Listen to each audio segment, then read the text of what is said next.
ನಮಸ್ಕಾರ ವೀಕ್ಷಕರೇ, welcome to ನಮಸ್ತೆ ಇಂಡಿಯಾ ಕುಕಿಂಗ್ ಚಾನಲ್. ಇವತ್ತು ನಮ್ಮ ಚಾನಲ್ನಲ್ಲಿ ಆಲೂಗಡ್ಡೆ ಸಮೋಸ ಮಾಡೋದು ಹೇಗೆ ಅನ್ನೋದನ್ನು ನೋಡೋಣ.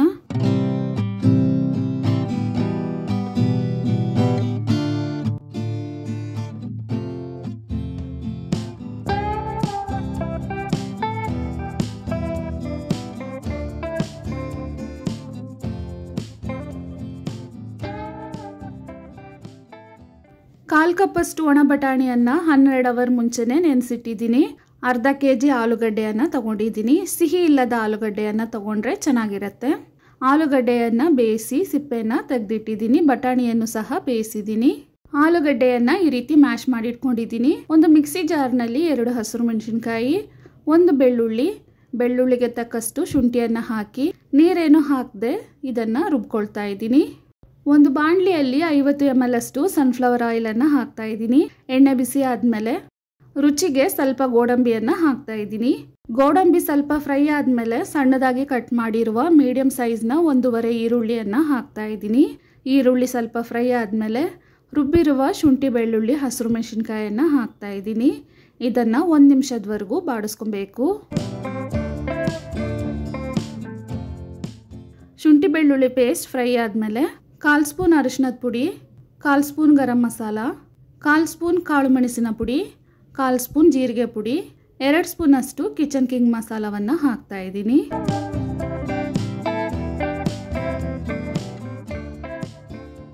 ಇದನ್ನು ಒಂದ್ಸಲ ಚೆನ್ನಾಗಿ ಮಿಕ್ಸ್ ಮಾಡಿದ್ಮೇಲೆ ಬೇಯಿಸಿರುವ ಬಟಾಣಿಯನ್ನು ಹಾಕ್ತಾ ಇದ್ದೀನಿ.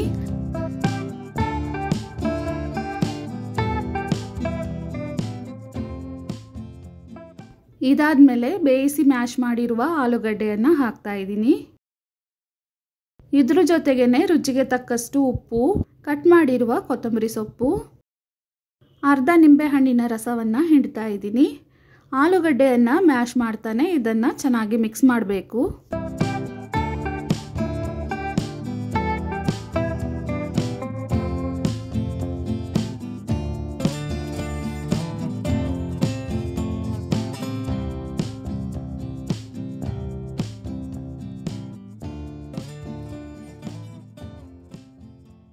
ಆಲೂಗಡ್ಡೆ ಮತ್ತು ಮಸಾಲೆ ಎಲ್ಲ ಈ ರೀತಿ ಹೊಂದ್ಕೊಂಡ ಮೇಲೆ ಸ್ಟವನ್ನು ಆಫ್ ಮಾಡಬೇಕು.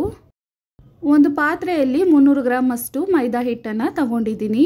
ಇದರಲ್ಲೇ ಅರ್ಧ ಸ್ಪೂನ್ ಓಂಕಾಳು, ಅರ್ಧ ಸ್ಪೂನ್ ಉಪ್ಪು, 50 ml ಅಷ್ಟು ಡಾಲ್ಡಾ ಅಥವಾ ವನಸ್ಪತಿಯನ್ನು ಕರಗಿಸಿ ಹಾಕ್ತಾ ಇದ್ದೀನಿ. ನಿಮಗೆ ಡಾಲ್ಡಾ ಬೇಡ ಅನಿಸಿದ್ರೆ ಸನ್ಫ್ಲವರ್ ಎಣ್ಣೆಯನ್ನು ಹಾಗೇ ಹಾಕೊಬಹುದು. ಕಾಯಿಸೋದೇನು ಬೇಕಾಗಿಲ್ಲ. ಉಳಿದಿರುವ ಡಾಲ್ಡಾವನ್ನು ಹಾಕ್ತಾ ಇದ್ದೀನಿ. 300 ಗ್ರಾಮ್ ಹಿಟ್ಟಿಗೆ 50 ml ಅಷ್ಟು ಡಾಲ್ಡಾ ಅಥವಾ ಸನ್ಫ್ಲವರ್ ಆಯಿಲ್ ಕರೆಕ್ಟಾಗಿರುತ್ತೆ. ಇದನ್ನು ಚೆನ್ನಾಗಿ ಮಿಕ್ಸ್ ಮಾಡಾದ್ಮೇಲೆ ಸ್ವಲ್ಪನೇ ನೀರನ್ನು ಹಾಕ್ತಾ ಹಿಟ್ಟನ್ನು ಗಟ್ಟಿಯಾಗಿ ನಾದ್ಕೊಬೇಕು.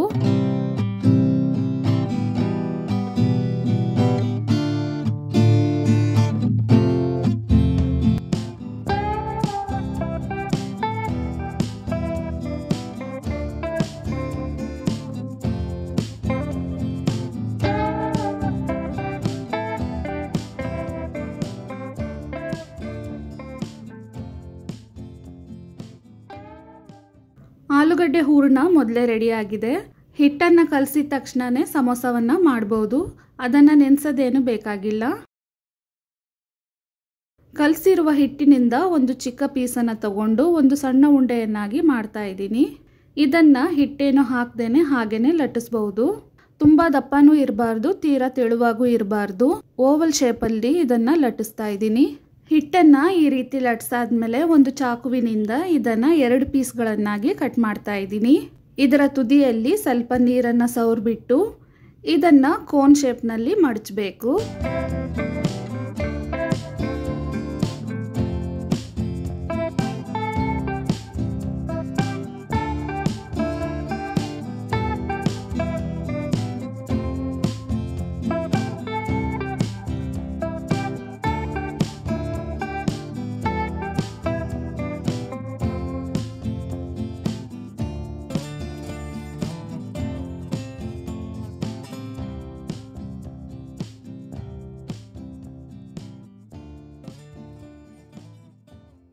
ಈ ರೀತಿ ಕೋನ್ ಶೇಪನ್ನು ಮಾಡಿದ್ಮೇಲೆ ಜಾಯಿಂಟ್ ಮಾಡಿರುವ ಲೈನ್ ನಮ್ಮ ಕಡೆ ಇರೋ ರೀತಿ ಇಟ್ಕೊಬೇಕು. ಇದರಲ್ಲಿ ಆಲೂಗಡ್ಡೆ ಸ್ಟಫಿಂಗನ್ನು ಇಡ್ತಾ ಇದ್ದೀನಿ.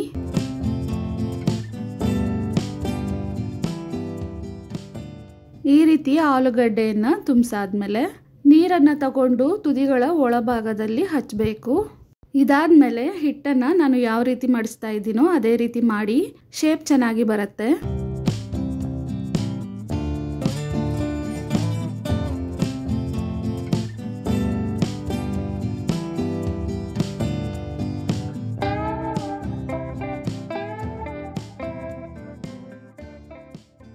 ಈ ರೀತಿ ಮಾಡಾದ್ಮೇಲೆ ತುದಿಯಲ್ಲಿ ಹಿಟ್ಟು ಜಾಸ್ತಿ ಇದೆ ಅನಿಸಿದ್ರೆ ಅದನ್ನು ತೆಗೆದುಬಿಡಬಹುದು. ಇದೇ ರೀತಿ ಪೂರ್ತಿ ಹಿಟ್ಟಿನಲ್ಲೂ ಸಮೋಸ ಶೇಪನ್ನು ಮಾಡ್ಕೊಳ್ಳೋಣ. ಬಾಣಲಿಯಲ್ಲಿ ಎಣ್ಣೆಯನ್ನು ಮೀಡಿಯಂ ಹದಕ್ಕೆ ಕಾಯಿಸ್ಕೊಂಡಿದ್ದೀನಿ. ನೋಡಿ, ಒಂದು ಪೀಸ್ ಹಿಟ್ಟನ್ನು ಹಾಕ್ತಾ ಇದ್ದೀನಿ. ಹಾಕಿದ ತಕ್ಷಣವೇ ಈ ರೀತಿ ಮೇಲೆ ಬರಬೇಕು. ಇದಾದಮೇಲೆ ಒಂದೊಂದೇ ಸಮೋಸವನ್ನು ತೆಗೆದು ಎಣ್ಣೆಯಲ್ಲಿ ಹಾಕ್ತಾ ಇದ್ದೀನಿ.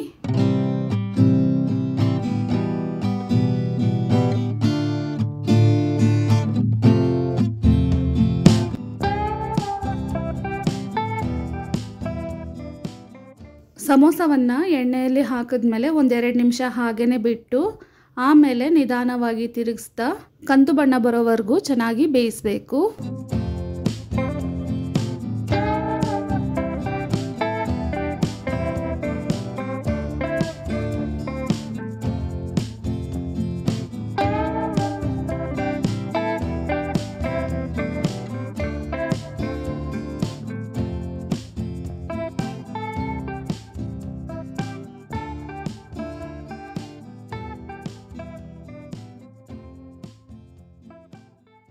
ನೋಡಿ, ಸಮೋಸ ಈ ರೀತಿ ಬಣ್ಣಕ್ಕೆ ತಿರುಗಿದ ತಕ್ಷಣ ಎಣ್ಣೆಯಿಂದ ತೆಗಿಬೇಕು.